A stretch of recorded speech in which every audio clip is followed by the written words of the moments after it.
101,5 FM Istana Radio.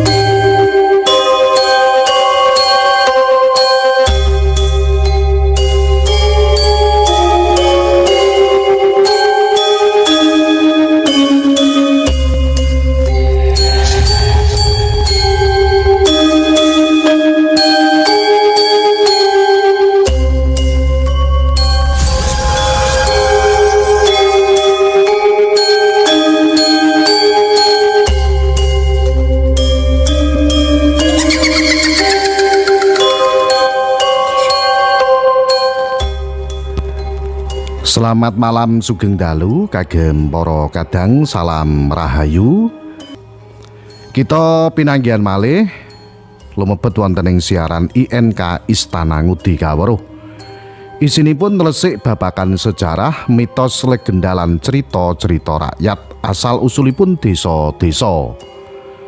Kula Ki Banu Asmara dalu punika pepanggihan panjenengan sami mangke jenengan ingkang badhe nderek taken mau bertanya, dipersilahkan jenengan saged telepon SMS WA 0811308195 utawi jenengan ingkang dalu punika badhe ngintunaken cerita asal usulipun desa-desa panjenengan monggo dipun kintunaken dhateng studio Radio Istana Jalan Mungin Siti 126 Bojonegoro tawi inbox Facebook Ki Banu Asmara. Siaran dalu menika saged panjenengan midhangetaken ugi mawi live streaming radio online nggih radio istanabojonegoro.com.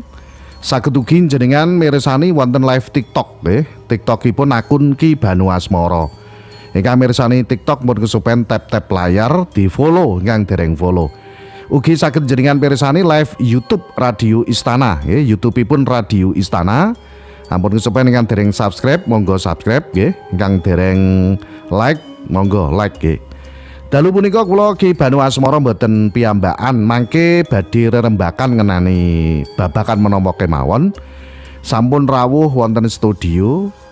Niki panjenengan mirsani wonten live YouTube nggih dhateng sisih kiwa kula, sisih kiring kula wonten panjenenganipun Bapak Dalang Ki Hadi Sukoco ingkang biasanipun menika ngagem cempala ruwat ing pangruwatan Radio Istana FM Bojonegoro. Mila mangke jenengan kang kepengin mangertosi babakan ruwatan nggih saged nggih telepon SMS napa WA di 0811308195 menika. Katuran pinarak sugeng dalu Bapak Dalang Ki Hadi Sukoco. Sugeng dalu Mas Banu, tantunipun sugeng dalu dumateng para pamirsa Radio Istana dhateng pundi kemawon papan dunungipun, sanak kadang mitra sentana, sedulur sedaya. Monggo titik kalenggan menika mirengaken INK Mas Banu. Kopine dicepakake banyu putih aja nganti keri, jaminane aja nganti lali. Sinambi mirengaken adicara INK Istana Ngudi Kaweruh. Nggih matur sembah nuwun Bapak Dalang Ki Hadi Sukoco nggih. Para kadang kerabat Istana dalu punika swasananipun Bojonegoro bakda Jawa nggih. Asrep adem atis. Jaketku iki double loro Mas. Awit saking asrepipun. Saking Jawi asrep mlebet studio asrep. Oh iya tambah. Neng kono ngarep kipas angin ning jero studio AC bayu. Nggih. Niki kang mirsani live TikTok, live YouTube matur suwun wonten saking Cepu. Saking Purwosari, Hamidun Majid sing duwe sol sepatu misteri wuk Jalan Tengku Umar Lor SMP Negeri Loro, Pak Dar Semen Pinggir nggih mirsani. Terus malih Pak Sukiran nggih mirsani nggih. Monggo mulai badhe nderek taken babakan napa kemawon monggo. Adalang generasi muda, bocah-bocah nom. Sakniki niki kan mboten ngertos ruwatan kuwi apa, lah tujuane apa kan ngoten Pak Dalang. Lah mila ben ngerti sedaya kadang-kadang Sutrisno ingkang mirsani ingkang midhangetke ruwatan kuwi apa to? Lah monggo Pak jenengan jelaske niki Pak. Nggih Mas Banu. pancen bocah nom sakniki niki napa menika sangke kirang mengenal budayane dhewe Mas Banu. Dadi apa to ruwatan kuwi? Ana sing jenenge Murwakala, Purwakala, Bathara Kala kan ngaten ta nika. Menika janjanipun niku adat budaya Jawi Mas Banu. Hasil adat budaya Jawi, ruwatan niku sapa tembung rawat. Rawat ini tegese dirumat ngaten lho. Dirawat utawa dirukti kan ngaten to. Nah, ruwat piyambak niku napa menika tegesipun sing sambungane Bathara Kala niku adat budaya kangge ngluwari jalma Sukerta. Jalma niku menungso, Sukerta niku nandang sesuker kang wis ditentokake dhateng napa menika kitab pangruwatan kan ngaten ta. Dadi napa menika Sukerta niku suker nek ngertian suker niku reget to Mas. Reget. Wah, suker men to, reget men kan ngaten. Menika upayanipun tiang Jawi mawi adat budaya kala wae ngluwari Sukertane napa tiang-tiang kang nandang jalma Sukerta kan ngaten. Nah, menika kok hubungane apa to? Sing hubungane kok karo Bathara Kala kan ngaten to. Lan jalma Sukerta sing piye kan ngaten. Bathara Kala kala wau batar niku saka tembung cahya, kala niku wektu utawi wanci Mas Banu. Ing pengajap sakjenging urip netepi wektu urip niki ten ngalam donya iki supaya luar saka mala Sukerta. Mala niku tatu suker iki reget neh utawa alangan kan ngaten to. Aja nganti ana alangan jroning wektu urip ning ngalam donya niki kan ngaten. Nah menika merga nek wong niku wong Jawa niku mesti wonten kalih dalan tegesipun secara pribadi wong sing seneng tirakat seneng poso masani awake dhewe nggih nika. Nggih. Tamtunipun nggih kathah-kathahipun nemu karaharjan utawa keselamatan. Nanging kan ngaten niku cara setunggal kan ngaten. Nanging wong sing apa ya kabeh padha betah poso kan ngaten to. Mboten. Nah, mila wonten kawicaksanan menika mawi pagelaran wayang kulit sing lakone Murwakala. Ten riku diceritakake Ki Dalang Kandabono Dalang Sejati oleh perintahe Bathara Guru gitu supaya napa niku ngruwat jalma Sukerta sing dadi cadangane Bathara Kala, dadi cadangane wektu-wektu sing ora pas kan ngaten to, utawa ora becik ngaten. Mila ten riku nggih wonten cerita niku umpamane ngenani waktu Mas Banu gini. Enek-enek bayi lahir wayahe pletheke Surya ngoten nika. Nah, dadi rantak-rantak pletheke Surya niku nggih klebu Sukerta ning dadi bocah julung jenenge. Nah, ngaten julunge apa? Julung niku apes kan ngoten to. Julung ki apes Pak. Apes nggih. Dadi nek bocah lahir wanci pletheke ing srengenge niku julung wangi Pak nggih. Julung nggih, julung wangi atau julung wi. Julung wi terus mele manek bocah lahir pas tengahing dina ya julung pujut. Terus nek bocah lahir pas angslupe srengenge julung sarap. Berarti julung niku apes. Berarti bayi sing lahir pas srengenge ngoten niku duweni daya apes Pak. Apes nggih. Niku malane kenapa kok diarani niku gandengane karo nek pas lahir wektu-wektu iku kok apes niku las wektu niku kan ditandani Surya kan ngeten. Nggih napa mboten? Wanci ratri niku bengi. Niku ditandani angsluping Surya. Wanci rina ditandani niku napa jumeduling Sang Surya ya Sang Bagaskara kan ngeten to niku. Niku nandakne wektu kan ngeten. Mila kalau menapa, waktu menapa karepe kan ngono kan. Nah, dadi kalau niku waktu jroning napa nika urip niku supaya jroning urip wektu urip niku tansah pinar rahayu selamat ora ana alangan sawiji apa-apa ngaten Mas Banu. Nggih. Nah, dateng niku ditemtokne jalma-jalma Sukerta to. Sing anake siji, bocah siji randi tunggal nek lanang untang-anting nek wedok lumunting. Loro niku lek lanang kabeh jeneng uger-uger lawang lek wadon nek wedok kabeh niku jenenge kembang sepasang. Nek lanang wedok kedono gedini, nek wedok lanang kedini kedono. Nek telu lanang kabeh Joko Telon, nek wedok Prawan Telon.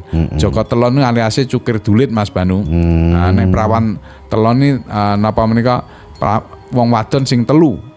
Tapi lawe wenang. Nah, nika lho niku Pak. Nggih. Saderengipun anak-anak ngoten niku tiyang niku nek Zaman riyen kan ojo metu beduk-beduk. Nah, mengko mundak ana napa Pak? Niku napa nggih kedah dipun ruwat Pak? Wong metu neng sawah wanci budal beduk-beduk nek dipangan wewe kan ngoten. Ngoten niku pripun Pak? Tegese ngaten Mas Banu. Beduk tengangi niku surya nek jaman semanten padane surya niku lek ning tengah-tengah. Nah, ditandani napa? Cobi ning tengah-tengah nika ayang-ayange menungso nu nyawiji kan ngaten ta. Pas tengah Pak. Nggih ta nika pas tengah nika. Dadi menika diarani pas beduk tengangi aja metu saka ndi-ndi umpama metu dateng napa pasuratan kan disebutake nika. Wong siji nek metu wayah beduk tengangi ora kukudung ora reneng-reneng kuwi cadanganmu kanen.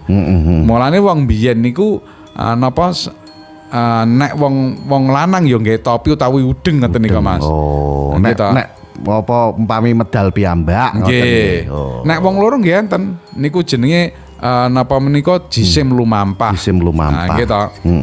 Nah, batang pangucap-ucap nek siji, nek wong loro metu pas beduk tengange ora kudung ora reneng jenenge jisim lumampah. Nek wong telu gotong mayit. Gotong mayit kuwi sing bahaya nggih. Gotong mayit. Nggih. Nah, mulane wong telu ki tapi nek siji wedok gak apa-apa ya. Mun niku malah sendang dapat pancuran. Nggih. Sekedhik pangertosan, pengetahuan mengenai ruwatan nggih. Lah mulane generasi muda bocah nom-nom ki ben ngerteni adat istiadate wong Jawa, buya budayane dhewe. Ngaten. Kenapa wong Jawa kok nggawe wayang ruwatan kok nggawe dalang kan ngoten to? Nggih. Jenenge mawon dalang. Dalang kandha buwana, kandha crita bawana jagat iso njarwakne jagate Purwakala. Purwa wiwitan kala nyebut asmaning Bathara Kala kang darbe pepancen Jalma Sukerta paringane Sang Hyang Manikmaya. Dadi kan ngaten iso apa nyeritake dateng pangruwatan niku lho. Iso nyeritake sejarah Bathara Kala mulai lahir ki sebabe saka apa kan ngoten ta. Nah niku kan gaweane dalang mulane napa menika dalang kandha buwana ngaten. Nggih. Matur sembah nuwun Pak Dalang. Monggo samangke dipun wiwiti taken-pitakenan ingkang badhe bertanya mengenai Pas Rosid Sumber Tlaseh Kawis. Asal usulipun Sumber Tlaseh kula dereng gadah referensinipun nggih Sumber Tlaseh. Ilmu kula kok Sumber Tlaseh niku kentekan sumber ngoten lho. Telaseh niku tau dibahas niku. Nggih ta. Kemutan tapi niki kula padosi referensinipun kang jangkep dereng panggih. Ngapunten nggih. Sugeng dalu niki katur Mas Heri Setiawan Sidoarjo, Mas Andi Setiawan Tulungagung, Mas Slamet semoga kedepannya Istana FM lancar dan jaya. Wong bulan berangal amin. Amin matur suwun. Bendi Irwanto wedi hadir matur suwun. Assalamualaikum Ki Dalang derek tanglet napa leres makom Mbah Kuwung. Apa iki Pangeran Muhammad Fadil napa leres tasih enten turun saking Sunan Giri mangke kula padosi silsilahipun nggih. Wonten silsilahipun nggih. Terus malih Hamidun Majid Sugeng dalu Pak Dalang. Ngapunten badhe tanglet bilih Aji Saka kalih Subakir menika rumiyin sinten? Mlebet tanah Jawine. Mohon dijelaskan. Pancing ngaten Mas Banu, napa kathah versi ingkang wonten tanah Jawi menika. Dadi nek ning crita wayang, nggih ta nika, Aji Saka niku anake sawijining empu. Kan ngaten ta? Anake sawijining empu. Lah piyambakipun menika sang empu kala wau merga iso nulung ratu Bani Israil. Prabu Sarkil nalika semono nalika lelayar napa sang empu kala wau oleh perintahing ratuning dewa nggawe pusaka ning tengahe samudra. Ngepasi nggawe napa pusaka wonten tengahe samudra kambang ngoten Mas Banu. Dadi ngambang. Menika kebenaran wonten prahara angin gedhe ingkang nampek dhateng praunipun Prabu Sarkil ngantos Murat Marit ngeten. Otomatis Prabu Sarkil sak wadyabalane menika napa menika kejegur dhateng samudra kan ngeten dipun saut kalian sang empu kala wau nggih dipun slametaken lajeng sang empu kala wau dipun ajak dhateng Bani Israil dipun jodohaken kalian putrinipun ingkang nami Dewi Soka kan ngeten ta lajeng peputra Jaka Sangkala ngoten Jaka Sangkala Mas Banu. Nggih. Sawisipun dewasa Jaka Sangkala kala wau ngupadi bapakipun Sang Empu kala wau. Nggih ta? Nggih. Didudoi nek bapake kuwi empu sing empu dewa, empune dewa. Anake Empu Ramayadi. Ngoten ta. Lah nika lajeng dipun padosi piyambake pengen meguru mergo bapake kok ampuh tenan. Kan ngoten ta? Ning didhawuhi karo bapake kalih Sang Empu kala wau. Nek aku najan mbok sawang kuwi sekti kaya ngene, Ngger, eneng sing suwe sekti meneh ya kuwi simbahmu, kan ngoten ta? Simbahe niki kula critakake Mas Banu ben cetha. Simbahe nika sing empu sing gawe pusaka ning Mega Malang. Nika sawise ngoten mbahe yo critakne mbahmu ki durung sepira. Sing luwih sekti meneh Bathara Wisnu, kan ngoten ta. Lajeng piyambake meguru dhateng Bathara Wisnu, diomong karo Bathara Wisnu, sarehne aku ki dewa. Kowe kuwi najan anak dewa mergo empu-empu dewa oleh anake menungso, kan ngaten. Becike kowe meguru nang ngene menungso golek ana wong sawijining brahmana jeneng Ngusman Aji, kan ngaten ta? Ngusman Aji. Lah menika meguru dhateng Ngusman Aji jamanipun jaman Isa Mas Banu. Zaman Isa. Lajeng dipun wucal karing Ngusman Aji, Sang Jaka Sangkala kala wau dikon tapa ning tanah sing sih suwung, kan ngaten. Nika goleki dateng tumibane cekake ringkes datung Pulo Dawa, merga Sumatera tasik gandeng kalian Jawa. Mulane diarani Pulo Dawa sing tegese Pulo Jawa kala wau. Sawise dateng riku tapa dateng riku.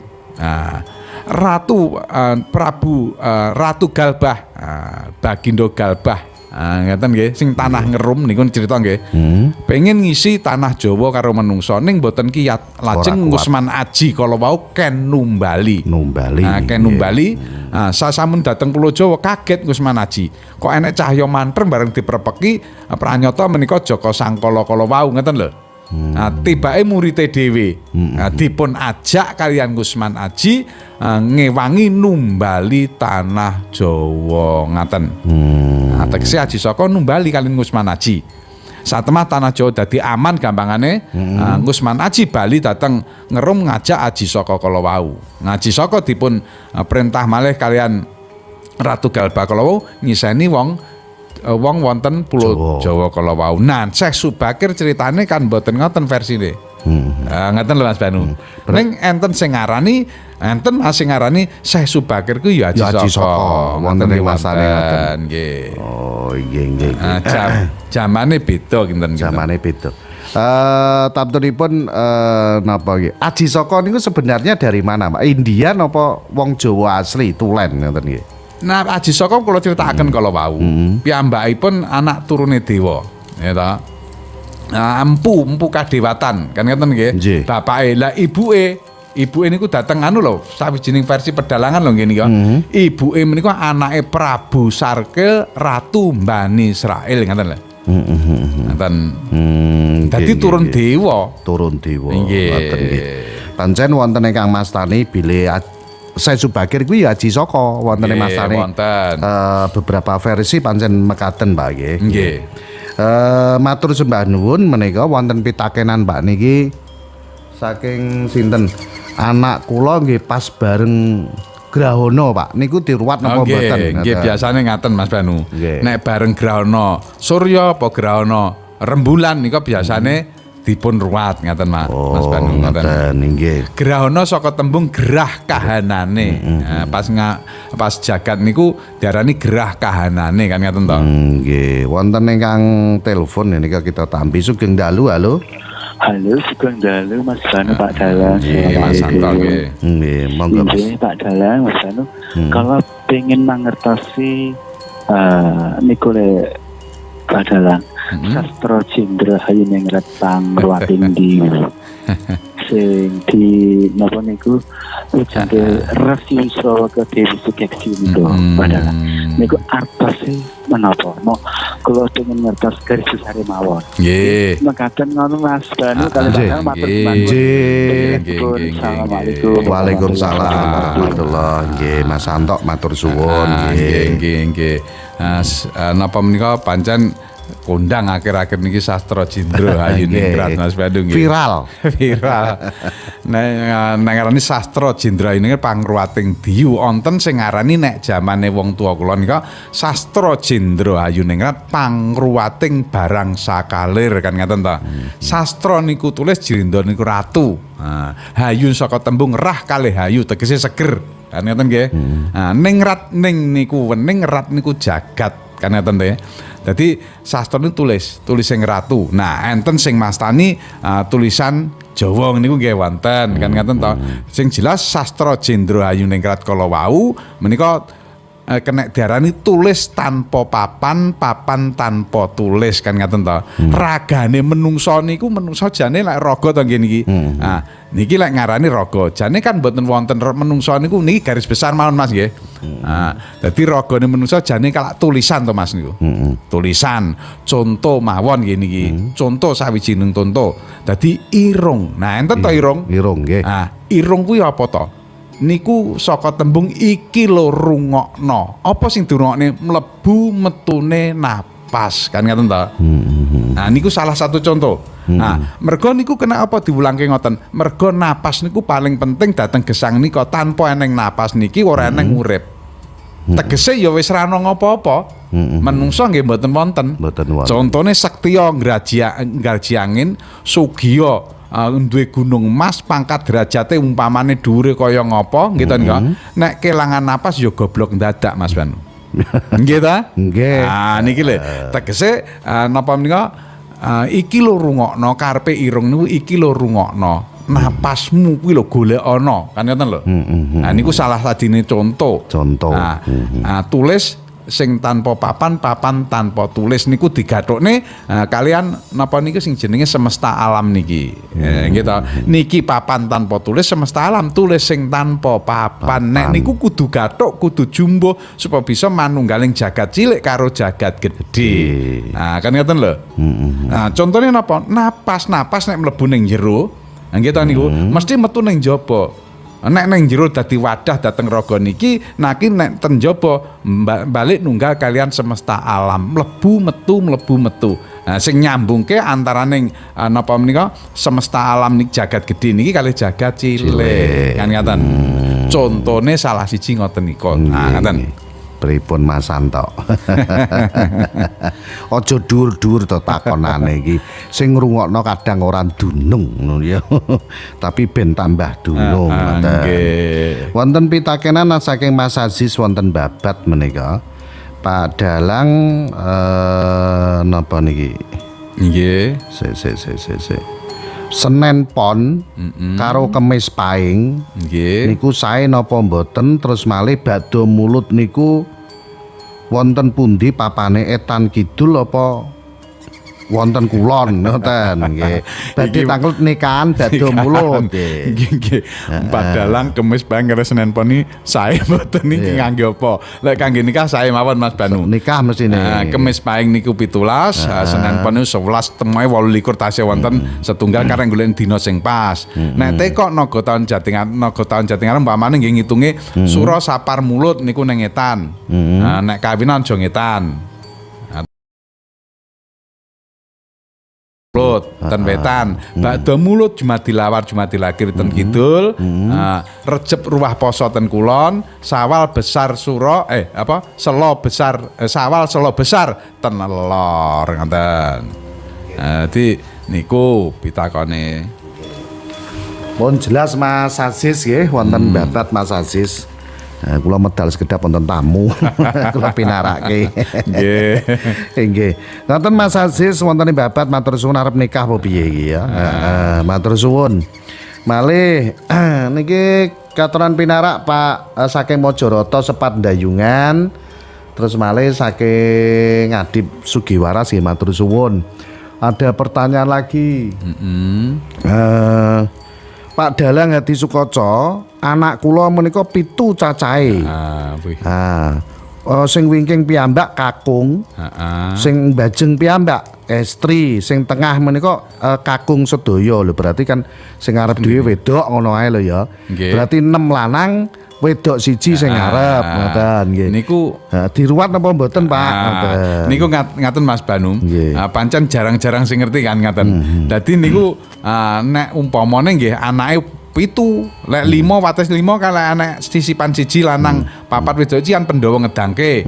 Sebale lek wedok siji niku terus lanange wedok 4 lanang siji Pandhawa ipil-ipil kan ngoten to nggih. Umpamane lek 6 munggah umpamane utawa eneng 3 lanange wedoke 3 wedoke 3 utawa lanange siji utawa wedoke siji lanange 3 niku nggih klebu meh kaya sing kala wau. Anake 7 nggih to nika. Sing siji wadon apa lanang utawa anake 6 sing siji wadon apa lanang niku jenenge sengkala gendong Mas Bang. Sengkala gendong. Ngutangke duduh susu. Lah sing diruwat sing pundi? Ya sing siji niku wau. Niku enek serat-seranane Mas Banu. Serat-seranane. Umpamane nek diruwat saliyane bayar pendaftaran kala wau, piyambake kedah nyuwun nyuwun arta dateng sedereke nek 7 kala wau berarti njaluk sedereke sing 6. Ngaten nggih. Njaluk sedereke sing 6 kala wau ditambahke nek sing pendaftaran umpamane nggih niku. Berarti Saking suwun sing sederek-derek niku nggih. Nek syarat tambahan, nek pendaftarane umpamane tanggungane wong tuwa kan niku. Nek napa niku kangge syarat tambahane sing diruwat siji kala wau kedah nyuwun dateng dulure sing 6 niki wau. Mbuh dikei pira-pirane mungkin ditambahke niki bar pendaftaran niku kala wau terus ditambahke melih kaya Selasa Kliwon niku lho. Nek Selasa Kliwon niku syaratnya ngemis dateng tiang. Ngoten lho. Nah niki syaratnya ditambahi sakliyane pendaftaran kala wau ditambahke arta sing saking sederek-sedereke 6 kala wau mbuh pira-pira ditambahke niku syarat seranane jenenge sengkala gendong utawi ngutangke duduh susu. Ngoten nggih. Sugeng dalu sedayanipun saking kula Mas Hakim Pangkur Ngawi nggih, matur suwun saking Ngawi nggih. Niki wonten pitakenan malih menika. Nggih. Saking Pak Abdullah pidalem wonten ing Laladan Parengan Tuban. Katuran sugeng dalu Pak Dalang. Sugeng dalu. Nggih, Pak Dalang sakniki niku marak penjualan keris ana keris Nagasasra, keris sengkelat lan lintu-lintune.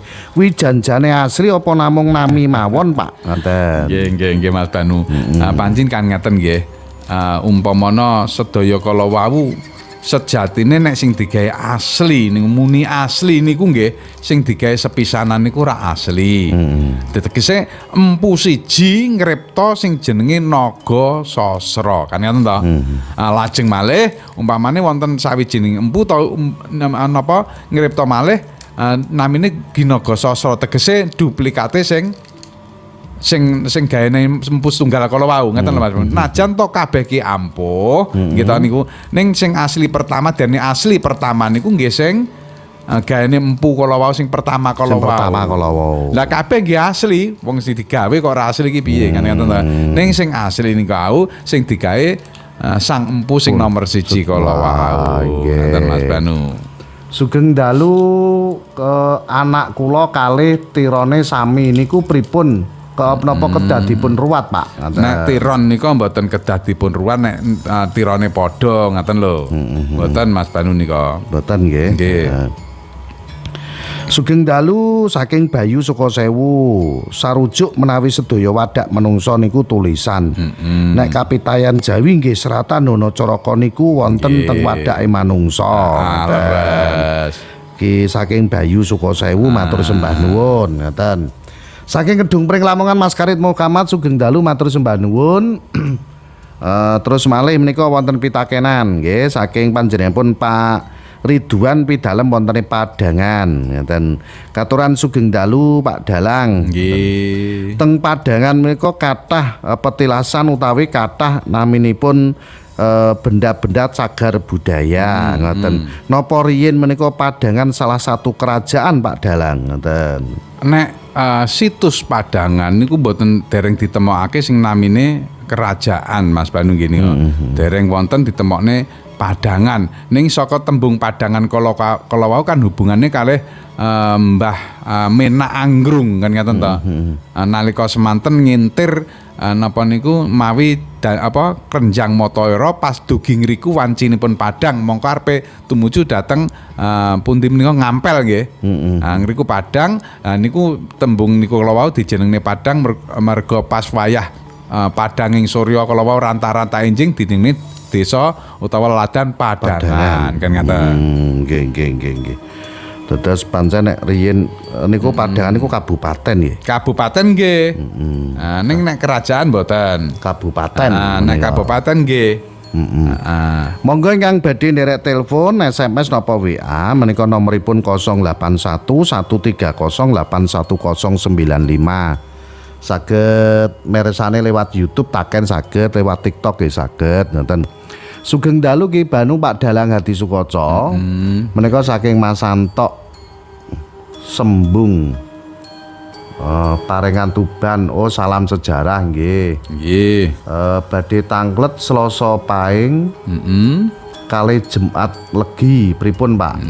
Selasa Paing niku 12. Jumat Legi 11 nek tidak gunggung kumpulake dadi 23. Gitu nika. Eneng hitungan niku sing dipara 5, ana sing dipara napa niku 7, ana sing dipara 10, ana sing dipara 3 kan ngaten ta nggih. Lunggihipun piyambak-piyambak ning kula pitados niku padha apike. Nek sing 3 niku dipara pamane 1 dadi 2 jodoh 3 layu.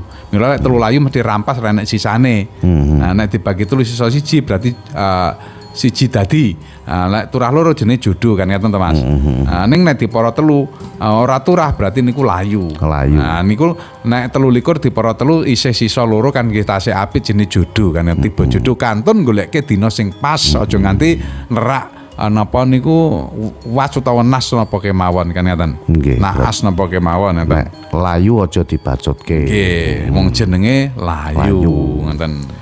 Nyuwun sewu Pak Dalang, weton Senen Paing kalih Setu Pon pripun cocok napa mboten nggih Pak? 16 Setu Pon 16 nah Senen Paing 13 nggih sae Mas 29 tetep dibagi 3 isih sisa 2 mung kudu digelani dina sing pas tetepan kan ngaten. Nggih, matur suwun. Sudrun sapa Sugeng Rawuh Pak Dalang mau tanya. Nggih. Weton Kemis Pon kali Selasa Wage. Wau mbon nggih?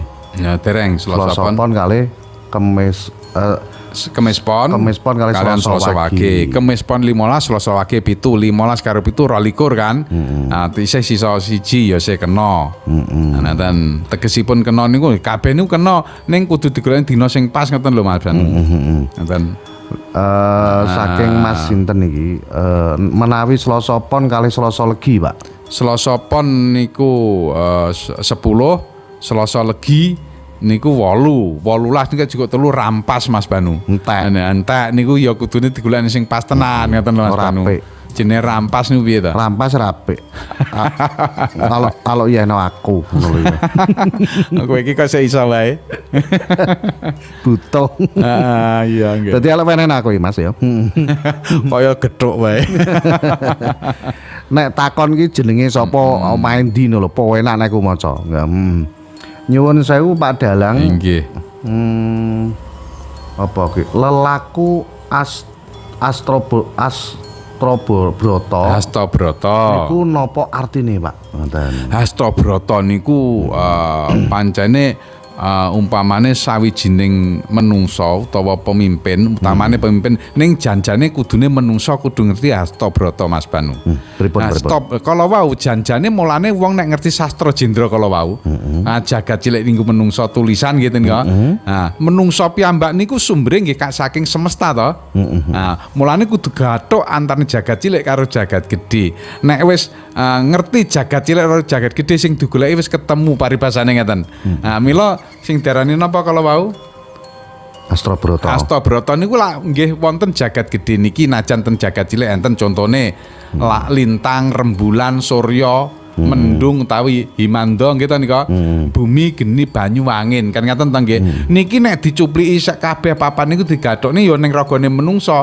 Mulane ning sing arane menungsa saka anasir bumi, geni, banyu, angin.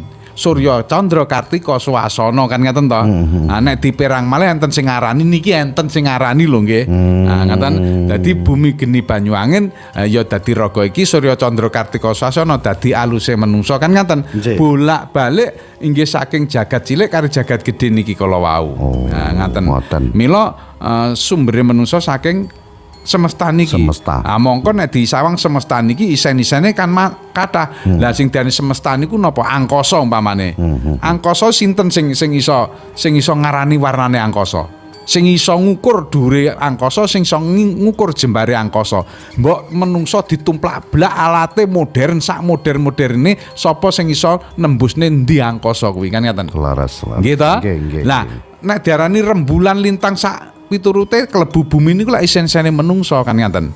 Milane karena menungso menika manggene ning bumi, mila enten anasir bumi kan. Nggih. Anasir bumi. Lah bumi niki gadah napa menika cahya. Angkasa nggih gadah cahya, tempuke cahya angkasa karo cahya bumi niku dadi daya. Daya niku tan wurunga sing mlebu metu ning awake dhewe iki kabeh. Neng sing aran daya kuwi dadi sedulure menungso. Kan ngaten ta nika? Kados ngaten nika lho. Mulane menungso asale saka niku ya bali neng kono kuwi mau. Menungso adalah bagian dari semesta. Kan ngaten ta? Di dalam diri menungso ada semesta. Nggih ta? Lah menungso juga di dalam semesta mulane dibasake anake Adam karo Hawa. Hawa niku napa to? Adam niku ya wadahe menungso ki lho Hawa. Nek mboten percaya mlebu menungso dadi urip ya Hawa. Diserot niku napa? Nek metu ya diadahi Hawa, sinten sing mboten dihubungi Hawa? Napa siji mawon sebutke sing ora dihubungi karo Hawa? Nggih. Kan ngaten to. Kok tekan ndi Mas? Matur sembah nuwun. Niki saking Mas Dwi Rayung, Mas Banu.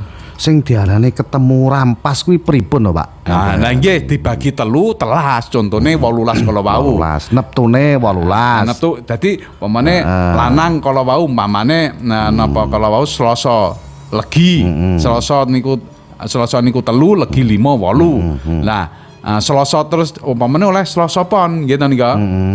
Utawa minggu wage padha Selasa pon niku Selasa telu pon 7 10 nggih 10 ditambah 8 18 dibagi telu lek oleh 6 tapi ora nek sisane entek rampas mintek jarake 18 entek nek dibacutke abot Mas kudu golek dina sing apik ngono Mas Wi lane iso nek pas aku tanggapan nek katerban takon yo takon aku jarak rampas iki piye to ngono ya biasane niki nek piyambake niku sadian ngoten kula diawe. Iki lho es degan ngoten. Nggih. Wonten malih niki nderek tanglet Pak Dalang. Nggih. Napa trucuk Kali Tidu niku riyen tasik nderek laladan Jipang nggih Pak nggih. Trucuk Kali Tidu. Trucuk nggih to mesine. Mesine ndek Jonegoro wong Jipang. Jipang no nggih. Jonegoro niku nderek Jipang. Ngaten lho. Nggih matur suwun. Niki sugeng dalu saking sinten niki? Widyawati. Menawi Minggu Legi kalih Jemah Wage pripun, Pak? Minggu Legi, minggu 5 Legi 5 10 Jemah Wage Jemah 6 napa niku Legi 11 gitu.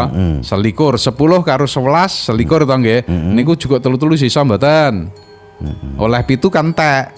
Rampas. Niku golekne dina sing pas, ngaten lho. Pas rampas nggih golekne dina sing pas ngaten. Pas. Ngono Mbak Widyawati. Hati-hati nggih. Abote wati. Rampas entek. Golekne ati. Lajeng asalamualaikum niki saking Ahmad ngedekne omah Pak. Ulan bakdo mulut. Kuwi sae napa mboten Pak? Kantun niku kantun taune. Tahun sing ora kenek sasi bakdo mulut napa umpamane tahun J kuwi sing ora kenek napa. Niku hitungan Jawa lho. Tahun Alif sing ora kenek apa, tahun Wawu sing ora kenek apa, tahun Dal sing ora kenek apa. Lah ten riku umpamane ora kenek pas bakdo mulut aja dinggeni.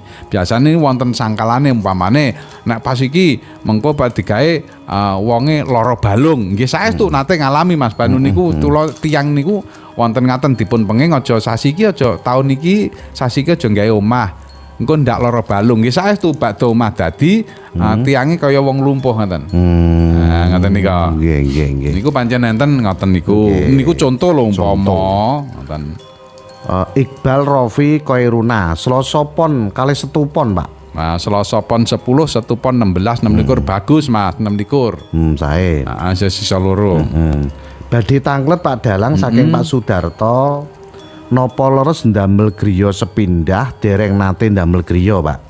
Niku mboten angsal bentuk limas utawa tigasan saking Pak Dar semen pinggir. Wonten kapitayan mekaten. Dadi wonten kapitayan niku mekaten wonten malih nek gawe omah niku nek urung umpamane duwe mantu bareng ngoten nika aja gawe tigasan. Nek sing nek gawe sepisanan aja ganti gawe omah tigasan wong namine mawon tigas nggih to. Tigas niku tugel kan ngaten. Niku pancen nanten kapitayan mekaten nanging niku nggih daerah-daerah tertentu kan ngaten. Mboten sami ngaten. Matur sembah nuwun Kang Parman Balongrejo nggih hadir matur suwun. Niki wonten pitakenan malih. Tapi wonten ingkang taklet niki saking Pak Dukut wonten Nganjuk niki sugeng dalu, Pak. Ya sugeng dalu Mas Danu. Oh, nggih. Iki mesti ape anu nggih, ape ndukuno sapine iki. Ape gadul. Biasane nyuwuk udune sapi. Ape gadul niki. Nggih. Monggo Pak Dukut, monggo. Nggih niki anu. Dari Nusa. Ini Pripun? nimbrung jenengan Mas. Oh nggih, monggo badhe taken napa niki? Halo? Lho, lak nggih to pedhot to Pak Dukut. Mboten mireng Pak Dukut sinyale menawi. Mare Pak Dukut wis omong jadul ku apa? Sinyale dicobi malih, Pak. Cobi malih. Ngoten niku nek ngebel nada jadul ngomong niki HP modern ngoten, Pak. Nggih, Pak Dukut wonten Ngeliman niki. Ngeliman nggih, Nganjuk nggih. Ngeliman Nganjuk sing dipertatus bilih niku makome Gajah Mada niku lho, Pak. Nggih. Kula nggih sering rika. Golek sisik melik. Sisik melik apa golek apa? Ya golek melik, melik niku lho, Pak. Oh ya, wong sawan kan ayu-ayu to, Pak. Iya, lah aku mesti percaya kuwi nek sampean. Mergo kanggone sedudo. Dadi nek malam siji suro do adus ngono padha awetno awet ayu. Heeh, mergo roh ngono-ngono. Lah mulane aku malam siji suro mesti aku ya nganu nyanggong ning sedudo, Pak. Iya, mulane rambutmu awet ireng, Mas. Ireng to adusine sedudo terus. Mulane dulu-dulu nek pengen rambute ora putih, aduso ning sedudo. Oh iki tenan. Mampire nggone Pak Dukut kuwi mau. Heeh. Samung juru kuncane Pak Dukut ngono. Juru kuncane Pak Dukut ndang mampir engko didudohke carane. Nggih, matur sembah nuwun. Niki wonten pitakenan malih. Nggih. Oh, Pak Dukut mlebet malih. Nggih. Pripun, Pak? Kirang trimo Pak. Lah nggih lah pedhot kok. Munine HP modern, Pak. Mangga. Anu badhe nyuwun person Nggih. Riyen niku lho, samenika kan tiyang sepakulon sampun kabundut. Tapi saderenge kabundut, ya mbak niku sanjang kalih kula. Besok nek kira-kira aku gak menangi, anakmu pedhot jodone, ya awakmu mantu mbak senajan to aku urung tau mantu mbak. Ning nek aku gak nutut, tapi awakmu wis tak izini. Dan iki sebetulnya nggih dihadapne dua pilihan ngoten niku. Pripun niku Pak Dalang kira-kira upama ditrak ngoten enten napa-napane apa mboten. Tiyang sepuh riyen anu gadah pesen, Mbak ya. Nggih. Pesen nek mantu nggih, nek barep ketemu jodone awakmu mantu mbubak. Oh, nganu bubaan nggih. Ngawontenke bubaan terus yang nomor loro. Terus lah saniki transport lo kan ninggal lan iki terus upama ngoten niku wantun apa mboten lampahi. Tapi niku mpun pesen apa dereng wong tuane? Nek pancen sampun, Pak, niku pas sami kalih wasiat, Pak. Wong ngoten nggih. Nggih, nek sampun sami kalih wasiat, berarti idin kala wau sing dinenge napa suwanten kala wau lak swara to, Pak nggih. Swara niku ucap. Nah, swara niku ucap. Lah ucap niku tegese dicapke. Ngertos nggih cap niku? Cap niku padha setempel dicapke nang ngene alam semesta niki. Lah niku wis disekseni kan kali semesta alam niku.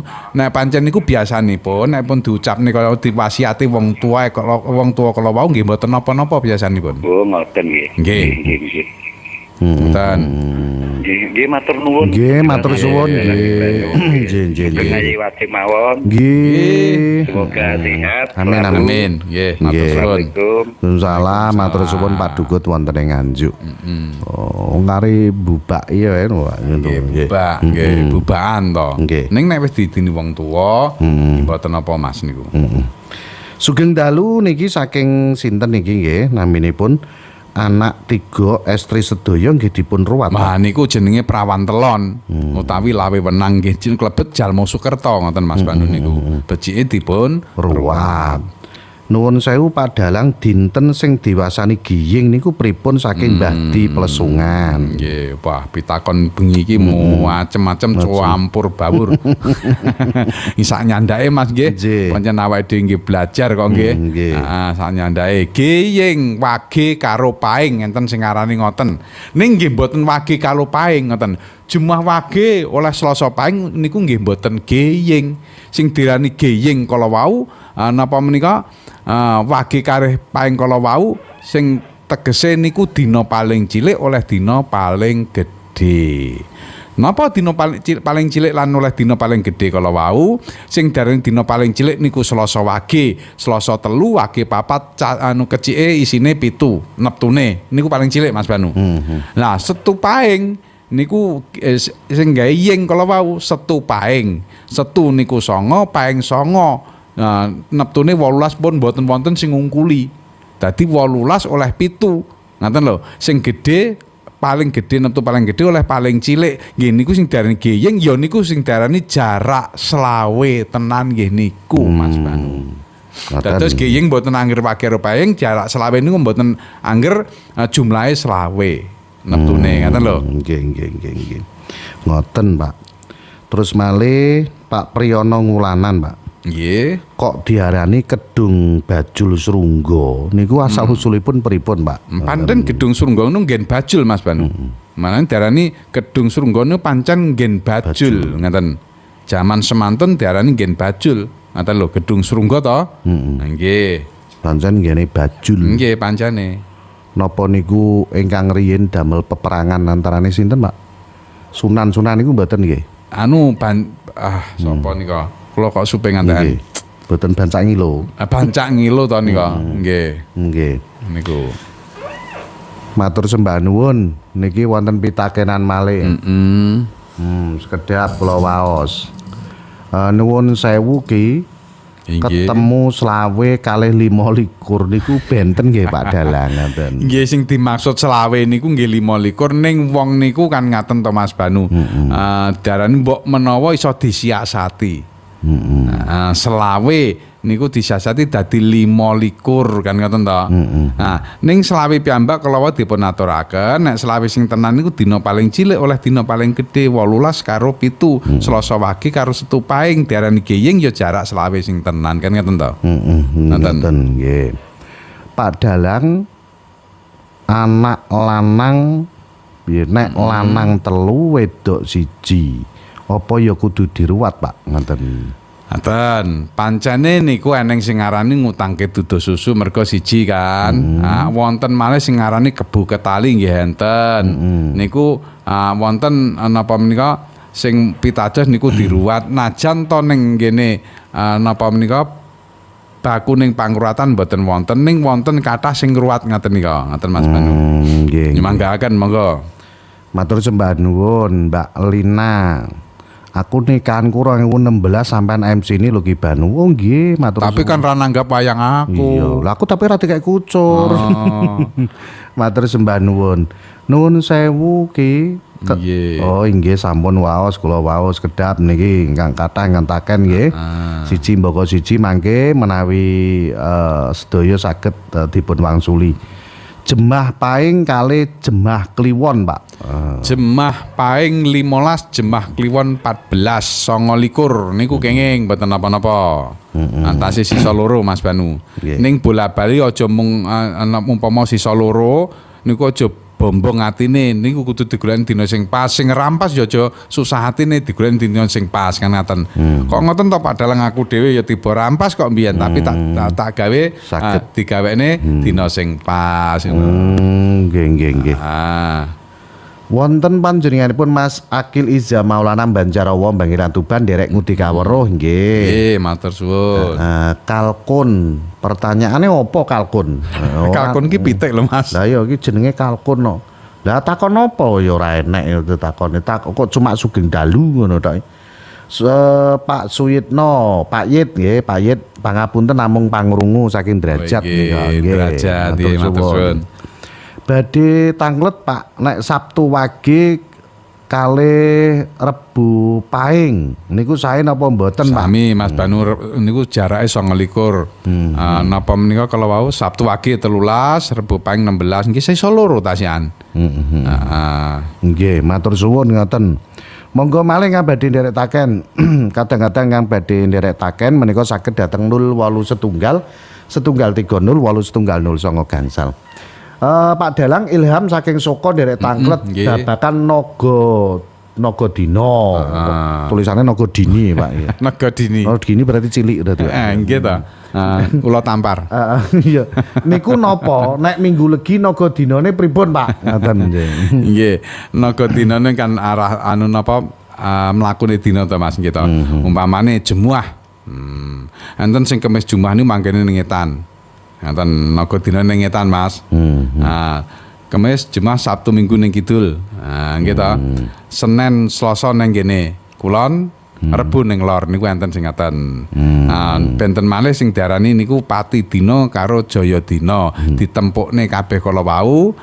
Dina niku diitung umpamane umpama Selasa Wage. Ngaten ta nggih. Jayane dina ning ndi, patine dina ning ndi kan ngaten. Utawa Senin Legi wis ngaten nggih. Senin Legi jayane dina, patine dina ning ndi. Jayane dina umpamane ngene iki. Senin Legi, Senin 4, Legi 5, 9 to nggih. Diitung 9 niku diitung, diubengke. Dadi nek diitung 9 lho Mas nggih. Niku Etan Kidul Kulon Lor Etan Kidul Kulon Lor Etan Jaya dina ning wetan kan ngoten to. Pati dina ning ndi kan ngoten. Lah enteke dina Senin Legi niku ten apa? Apese dina Senin Legi apa enteke ngoten lho. Dadi umpama Senin Legi nggih 9 nggih. Senin Selasa Rebu Kemis Jemah Setu Minggu Senin Selasa Legi Paing Pon Wage Kliwon Legi Paing Pon Wage berarti Selasa Wage 7 diitung Etan Kidul Kulon Lor Etan Kidul Kulon dadi aja ngulon niku pati dina. Ngoten lho. Nggih. Wonten pitakenan malih Pak niki. Nggih. Saking Kuwangen Rejo nek anak siji lanang napa kedah dipun ruwat lah iya ngene lho. Iki mestine ontang-anting angger wong wis ngerti. Kuwi sakjane sak sing kleru sampean Mas. Kok iso Pak? Sampean iki sabane ning Kewangen kono kok. Kok ora mau ngomongi. Lah ora gelem takok kok mosok anak siji diruwat. Iki jenenge malah nganu bocah nom babar pisan bakar menyok sing ya to didi wae iki wis ora fofo. Dadi nek siji niku nggih jelas nek lanang ngontang-anting nek wedok lumunting niku klebu pepakem Jalma Sukerto dipun ruwat Mas. Mumpung tasih wonten kuwatane ning istana ndang daftar. Jemah Paing kinten-kinten cocoke napa mboten Pak dados saged dados sebagai pemerintahan Pak ngoten nggih. Pun to Mas. Napa niku mboten usah etung sing niku najan to kena diitungi. Ning nek wong mungkin didudoni ngoten niku mengko ora gelem Mas. Umpamane cocok ning pemerintahan, cocok ning pemerintahan, moh aku dadi pemborong ya moh, aku dadi tukang batu ya moh, aku dadi pengusaha ya moh, repot. Kan ngoten to? Nggih. Nganu wis jelase engko ning nggonku nggo gula kopi Mas. Iki wonten malih tahun niki lan besar niku umpami damel ngedekne omah ngoten sae napa mboten nggih Pak? Mboten napa-napa besar. Besar mboten napa-napa. Terus malih waduh pitakenanipun Ki Banu nek rene ya cuma golek watu tok to Pak jeneng Kuwangen Jeri waduh. Weh iki tenan iki. Aku lagi krungu saiki percaya aku. Mbak aku titikanan di Gento. Iya. Anu to Pak, Banu ning Kuwangen. Lah golek apa? Jarene golek watu. Lah watu apa? Akik iki. Iki golek watu akik Banu kuwi ning Kuwangen. Lah kula ngrika pados watu akik ya pesenane jenengan ya Pak. Ya tak wene Gento ngono lho, wong Gento ya pesen aku. Lah malah nggih. Matur sembah nuwun. Assalamualaikum, waalaikumsalam saking Jumali wonten ing Raja. Menawi kula niki Jemah Paing kalih Jemah Kliwon. Niku sae napa mboten, Sae Pak? Jemah Paing 5 kan wau pun wonten Jemah Paing niku 15, Jemah Kliwon 19 niku kan ketemune metu 29 dibagi 3 sisa 2 Mas Banu. Nggih. Matur sembah nuwun ngoten. Saking Mas Ahmad. Mas Banu, iki umpama aku nanggapi dalan Adi Sukocana pira? Oh, murah. Mie kriting wis cukup budal. Rembukan karo Mas Banu dadi engko. Pokoknya kalih kula niki sekeca Mas. Nggih, Aku mengko ya iso teko. Kanca-kanca sak istana kabeh Kabeh diboyo. mesti teko wis langsung hubungan Mas Banu nang nanggap wayang Pak Adi Sukocana ning istana. Siap pokoke nggih, ngoten. Matur sembah nuwun ngoten, nggih. Terus malih niki saking sinten niki? Abu Ngasem Pak Dalang. Nggih. Nek umpama taun niki aku nggawe warung, saene dina apa ya Pak? Lho. Dan jenengan iki terus wetone apa, sarake apa, lho ngono. Bahan-bahane wis siap Loro kok takok. Kok dudono Selasa Kliwon jenengan duwe rong enek. Kan yo repot no lek kasa. Tarane dina iki engko ndang tipe pupak pusere. Ya, diarani dina Rebu Pon geblake wong tuwek. Kan yo repot dadi rone raro netone. Ngono lho Didi kok so. Piye to Didi? Ya abu. Saking priyatin gondang derek tanglet Pak Dalang. Nggih. Nek menawi Jemah Legi kalih Kemis Legi pripun, Pak? Jemah Legi 11, Kemis Legi 13, 24 niku eneng sing ngarani Nyi Pati Ukur utawa Pati Warang kan ngoten to. Biasane niku rada kenapa kok ngoten? Mergo sadina sewengi niku 24 jam. Nah, enten sing madani niku kan niku biasane godane gedhe ning digolekne sing dina sing apik kan ngoten.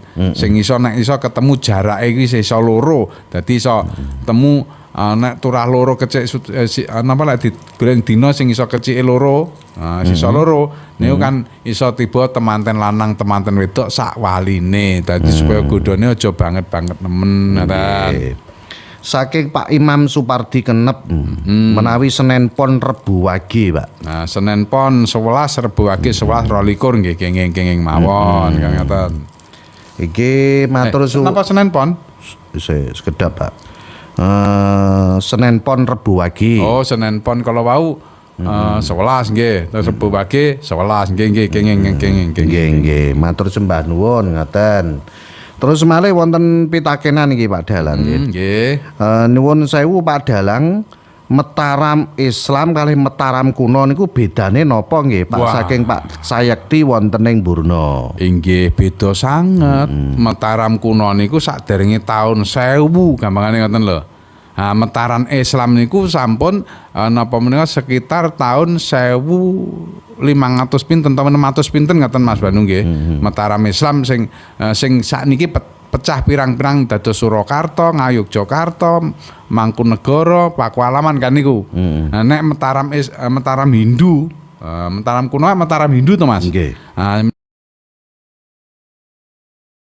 Dereng pun 1000 kan ngoten lho. Ten tebih sanget. Nggih. Niki kala wau ngenani Mbah Kuwung nggih, Mbah Kuwung kala wau ngantaken Mbah Kuwung nika kula namung gadah referensi sedhik sanes sedal kula aturaken nggih. Niki ngantaken Mbah Kuwung utawi Pangeran Muhammad Fadil napa leres tasik wonten turunanipun Sunan Giri pancen main Mbah Kuwung menika wong jaba mboten dipun parengaken ziarah namung warga keturunan ngriku Pak nggih. Niku dateng perkampungan Trateng Gresik lan tamtunipun menika saged dipun wastani nek menawi Mbah Kuwung menika adikipun menika sekedap nggih ingkang dipun makamaken dhateng niku panten referensinipun menika radi anu Pak. Radi napa niku disingitke tegesipun dipun samaraken. Disamaraken dados menika ngapunten sanget mangke sanes wedal kula cobi ndelesik dhateng mrika menawi mangke sampun wonten sejarah ingkang magepokan ngenani kono leres mangke kula aturaken ngoten nggih. Saged ugi menika adikipun Sedo Laut ngoten lho nggih. Niki badhe daftar watan, badhe daftar watan. Tasik enten kuota, tasik monggo saged rawuh teng radio monggo. Assalamualaikum, waalaikumsalam, badhe tanglet kula niki napa niki? Tiba-tiba gadah kaya bekas cakar dateng dodo. Niku napa nggih, Pak? Engko nang bar ditoweblek karo sing wedok. Engko ndang tukar padu. Lagi sing kena cakar ki wong wedok apa lanang? Lah ngoten lho. Lah lek wong lanang ki biasane dicakar sing wedok. Nek sing wedok ning dodone niku ya beda meneh, Pak. Beda meneh, kuwi ra dicakar karo sing lanang kuwi. Hop. Yono malah guyu. Setu legi Pak kali minggu kliwon saya napa mboten Pak? Minggu kliwon 13 setu legi 14 temoe 24 17 niku rampas Mas digoleki dina sing apik kenging-kenging mawon. Nggih, ngoten nggih. Sugeng dalu saking kanor Pak Dalang Rebu Paing nek ketemu Selasa Wage Pak. Rebu Paing 16 Selasa Wage 7 23 niku kenging. Saged mawon. Nggih, ya wis pokoke sing Selasa Wage ya akeh ngalahe. Nggih, ngoten. Matur sembah nuwun ngoten. Nggih, matur suwun.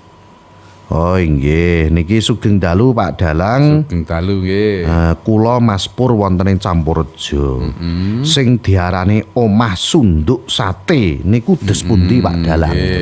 Sunduk sate niku Mas Banu nggih.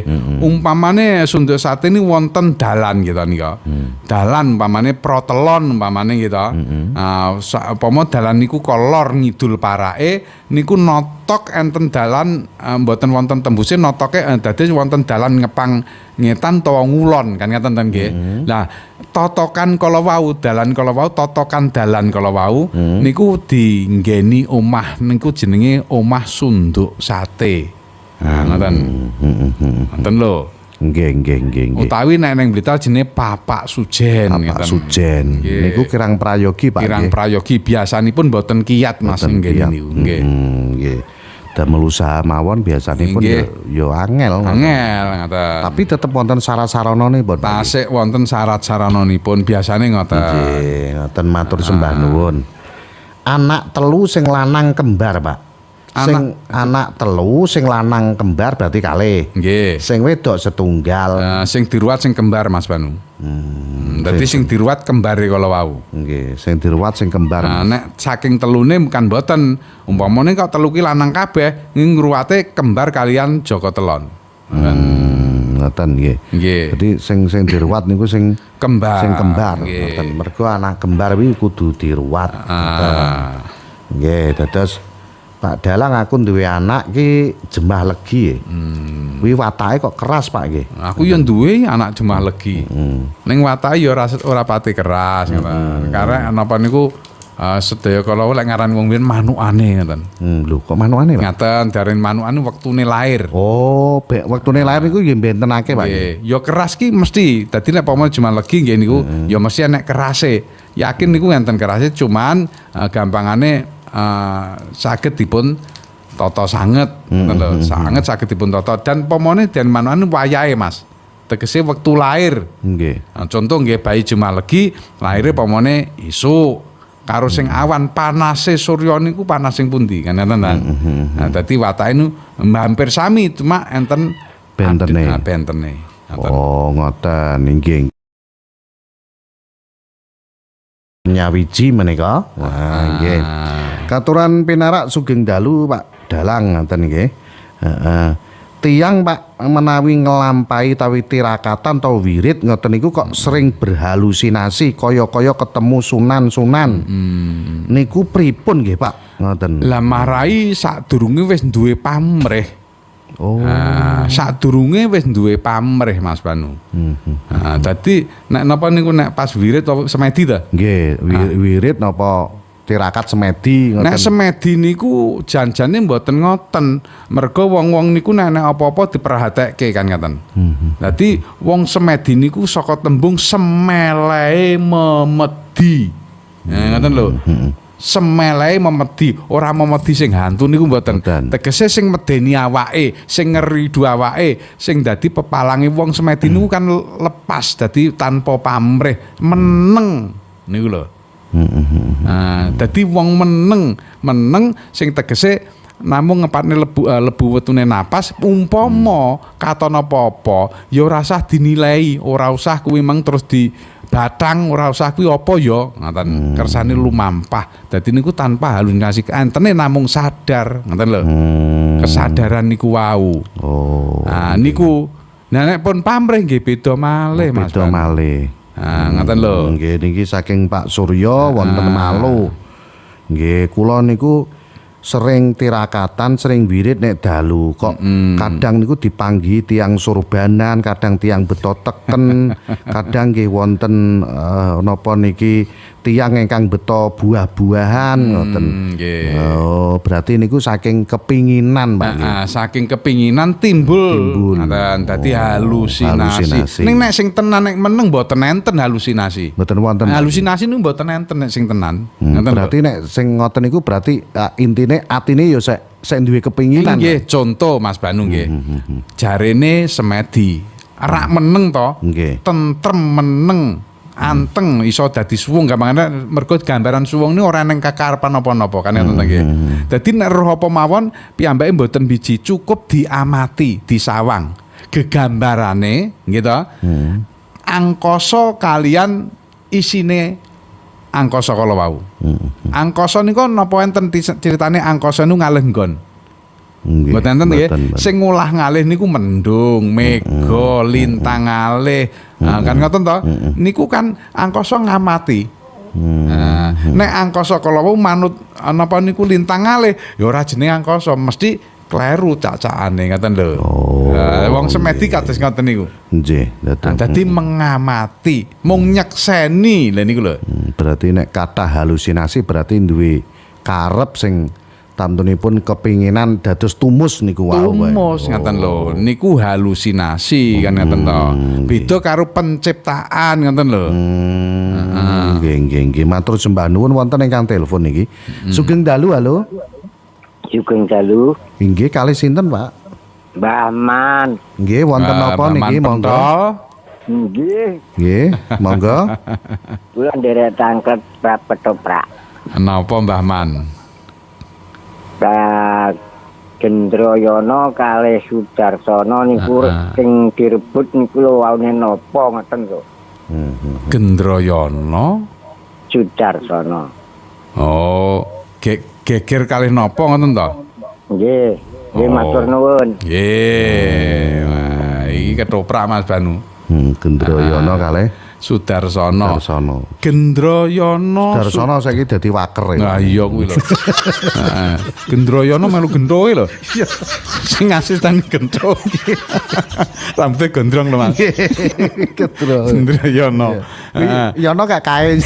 Nek gendrone ning kono yonone kae. Lah linggo kae. Ya guyu yono. Malah sujud. Nggih. Pripun? Nggih, Gendroyono sedulur Mas kali Sudarsono. Nalika semanten Gendroyono niku nuduh Sudarsono niku seneng karepe seneng marang bojone Gendroyono nganti Sudarsono kalau dipun ajar. Nganti dipun ketok tangane mulane enten lakon Sudarsono ketok. Saking niku nganti Bathara Narada kalau mudhun nggih ta nika matrapi pidana Gendroyono. Mergo Sudarsono ki dituduh napa kala wau arep nyenengi bojone padahal Sudarsono ngerti nek ning napa nalika garwane Gendroyono niku sare wonten mengsah wujude naga badhe nyedani garwane lan menika dipun percaya kalian Sudarsono kala wau ning sak ngerti Gendroyono diarani napa kala wau Gendroyono badhe napa niku tumindak Allah datang garwane nganti diajar nganti diketok tangane ngoten lho. Mila adile kahanan Gendroyono dipatrapi pidana medune Bathara Narada. Jawastina nika dipun Ratu Jawastina ta kala wau Gendroyono dipun tundung ngalih saka Yuwastina, Gendroyono sing malih dadi ratu. Akhiripun Gendroyono kala wau babat alas mamenang. Dadine Nah niku mamenang ngoten Nggih, lho. Mbah Man nggih. Pak Dalang menawi griya mangku dalan atau mikul dalan niku ingkang pripun, Pak? Mangku Mangku dalan. dalan iki sing piye? Ngeten. Mbok menawi bahasane kan benten-benten nggih. Umpamine ngeten. Wonten dalan, wonten margi nggih. Umpamane piyambake tiyang niku kala wau, nggih ta niku. Niku ndamel griya sak kidule dalan. Nggih ta nika. Lajeng ndamel griya malih sak lere dalan napa tasih leladan to kenceng kalih omah napa sing didamel kidul dalan kala wau. Utawa sak kiwa tengene niku wau. Niku diarani menawi mboten klentu niku mikul dalan to dipikul dalan, ngeten lho. Oh. Niku mae wong siji umpamane ngeten lho. Nggih. Utawi sak sedulur, ngeten lho. Nom martua adep-adepan di kegangan dalan niku diarani mangku dalan. Nek omah pikul nggih, gotong umpamane nggih. Gotong niku ngeten. Wong tuwa sing nang ngarep nggih to. Putrane. Sing enom ning gurine, lah gurine malih niku dulure tuwa umpamane. Lah niku jenenge gotong. Berarti Sing abot sing tengah. Sing Nggih, nom. Sing nom ngeten Mas. Oh. Nah, utawa anak nggawe omah madhep ning burine wong tuane, nggawe omah burine wong tuane madepi wong tuane, omahe wong tuane dene niku napa mangku. Berat wong bocah anak kok mangku wong tuwa. Niku. Nggih. Niki sugeng dalu Mas Kosim saking Embong Malang Surabaya. Badhe tanglet terose riyin niku bangsa Mongol nate nyerang Majapahit. Tapi mboten kasil. Niku rajane sinten nggih, Pak nggih? Mongol. Mongol niku rikala niku ajeng madeke Majapahit, Tartar. Nggih to goleki Kertanegara kan ngoten to. Terus dijak. Kertanegara dipun kalahke Jayakatwang. Nah, nggih to nika. Terus sinten Raden Wijaya niku lak mantune Kertanegara. Kangge mbales hukum ngoten nggih. Diomongi Kertanegara kuwi Jayakatwang niku diomongke niku Kertanegara. Akhiripun Tartar kala wau nyerang Kertanegara. Akhiripun Kertanegara kalah sing sejatine ngaten dadi ringkihe Jayakatwang. Lajeng napa menika Raden Wijaya ngedeke Majapahit niku kan ngoten to. Dadi politike Raden Wijaya. Raden Wijaya. Nah, Raden Wijaya duwe dendam karo Jayakatwang. Kerajaan putih Pak Kertanegara Singosari. Nah, awet duwe dendam akhirnya Tartar pasukan Mongol niku diperdaya. Nggih, badhe males Jayakatwang kirang kuat. Enten saking Tartar kuwi dimanfaatken manbanu. Didu akhirnya. Gak ngerti wong Mongol dadi digawe alat. Nggih. Matur sembah nuwun. Nggih. Nek sunduk wau pun dijelaske Mas, nggih. Sunduk sate wau pun dijelaske. Nggih, matur suwun. Sugeng dalu Pak Dalang. Menawi taken naminipun sinten to alamate pundi dadi kula waos dadi cetha ngoten nggih. Matur sembah nuwun. Pak Dalang saking Karisma Kamat iki. Mau tanya apa bener kalau ada burung perkutut kicau di malam hari itu pertanda buruk Pak Dalang? Mboten mesti. Mboten mesti merga kula muni ngoten niku manuk kutut kula niku nek bengi nggih manggung kadang kula medal ngoten sik teko adohan tebih saking griya ngoten niku pun manggung kula mireng masalahe ngoten. Sering ngoten mboten mesti. Biasane tuyule teko Pak. Nanging Mas niku lek manuk ingon ten gene kurungan. Ning nek manuk kutut sing ning liar mboten wonten ceritane. Ngeta manggung kok wayah bengi. Mboten enten. Mboten wonten. Biasane niku enten pertondo ngoten. Nggih leres menawi perkutut sakniki kan ribuan Pak. Ribuan. Tapi nek dalu mboten enten sing manggung kok. Mboten wonten nek ten sing manggung sing duwe sakar-sakar to niku. Nggih niku mawon ngoten nggih. Nggih matur suwun. Matur sembah nuwun sanget niki wonten pitakenan malih. Sugeng dalu menawi lair kula nika Selasa Kliwon niku dipun ruwat nggih Pak. Nggih menika Anggara Kasih. Biasanipun dipun ruwat. Ning Anggara Kasih niku nek ruwatan enten syarate. Umpama daftar nang Radio Istana nggih, bayar pendaftaran kudu ditambahi malih dhuwit nek ngemis. Ya, ngoten paling boten 11 omah. 11 omah. Soal oleh piro niku mboten dadi masalah, sing penting niku syarate ngoten Mas. Nggih. Mboten namung Sukerto putra-putrinipun jenengan para kadang menawi jenengan menika apa kuwi ngrubuhke dandang menika dipun ruwat ngoten.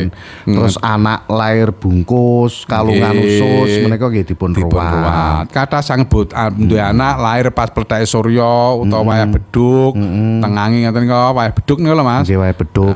Utawi wayahe surupe Surya, surup Candi Ala niku lho. Nggih. Nika nggih dipun ruwat. Dipun ruwat ngoten nggih. Dados wonten malih kathah menika anak sing lair terus bungkuk, wungkuk terus wonten bule, cemeng, kabeh ngoten nika. Niku nggih dipun ruwat niku nggih. Sakjane enten malih Mas. Pripun? Kan enten nggih. Bocah nalika lair kan wong bobot nggih nika. Badhe diumpamane badhe dibeto dateng rumah napa? Sakit. Rumah bersalin umpamane nggih. Teko tengah dalan niku dadak bayine lair. Lair ning dalan. Nggih, niku nggih diruwat. Nggih, niku jenenge Margono jenenge. Margono. Lho Margono ka bakul klopo to, Pak? Heeh. Margono. Dados niku namine niku nggih kedah dipun ruwat. Kata lho, Pak. Lah Panjak Min iki jenenge Min Margono. Iya, berarti kuwi laire ning dalan.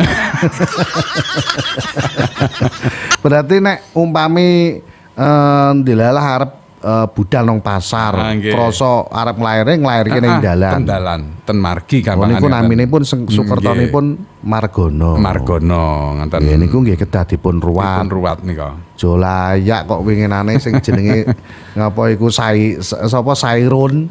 Niku kan bojone ape ning pasar. Isuk-isuk Pak. Ngoten niku terus lair. Dadi ning dalan krasa ape lair langsung mergo saking mbuh piye wong anake wis akeh Pak. Anake kan wis 8. Dadi lair sing nomor 9. Nah, ngoten niku saking mbuh piye terus akhire ning urung sampe mlebu mah ning ngarep omah teras wis digelarne sak lair. Nah, selamete ra disaut asu. Iya lho untunge kok ora asu lho. Lah niku napa nggih sakit-sakiten mawon ngoten. Dan niku nggih tertamtu Nandang Sukerto Pak. Nggih, Margono. Niku jarang sing ngertos Mas Ban. Nggih, leres jarang nggak ngertos. Oh, berarti iki kadang kan ngeten Pak, tiang niku napa nggih? Tiang niku sakit. Kamangka sakit ki paringane Gusti lan kudu napa niku ngrayangi awake dhewe. Aku lara ki janjane kena apa ya? Salahku apa? Kan ngoten Pak nggih. Niku kan napa sinyal saking Gusti. Kan ngoten nggih. Awak lara niku menungso niku jane cerdas ragane. Awak ki lara, sababe apa ya? Kan digoleki dhewe.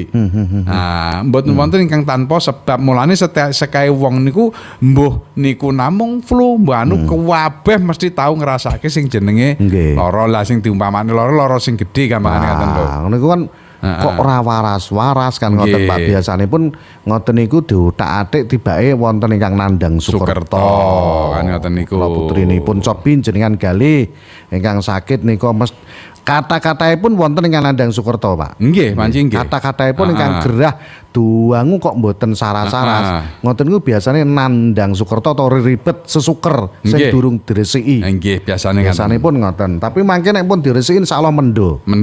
Biasane ngoten. Sokala ya saras ngoten. Enten malih Mas Banu niki sing anu jarang diucapake. Kembar niku tegese kan lair bareng bocah loro. Kan lek kembar niku nek lanang kabeh nek wedok kabeh. Niku wonten kembar sing jenenge lanang karo wedok niku digundang kasih niku nggih kedah dipun ruwat Mas Ban. Nggih kedah dipun ruwat niku. Kuwatah sanget. Mas yo kembar napa lanang wedok. Nggih. Sareng laire ngaten niku. Nggih, mung bedane gundang kasih kan ngoten to. Nah niku kedah dipun ruwat. Nggih. Matur suwun Pak Dalang sampun jam sedasa mboten kraos wiwit 8:30 wau. Wah, tenane kopiku wis entek Mas. Lah nggih. Wiwit 7:30 wau. Kopiku dumbe yono kan entek. Mila kadang-kadang nek malam Selasa pokoke mirengke Songo Gansal FM ngenani babakan Ngeten niki nggih jenengan saged sesarengan ngapunten ingkang sampun mirsani TikTok, mirsani YouTube boten saged kawula sedaya awit wekdalipun sampun WA lan sanesipun nggih ngapunten sanget ngaten nggih.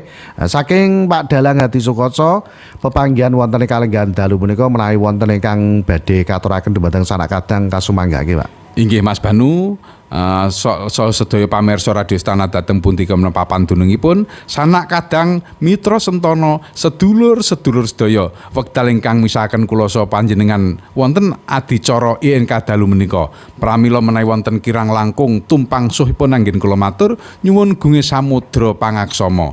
Wong kang wicaksana yaiku wong kang tansah eling marang labaning para leluhur, bangsa yang besar yang menghormati jasa-jasa para pahlawannya. Jas merah jangan sekali-kali merupakan sejarah. Wusono Sugeng Dalu.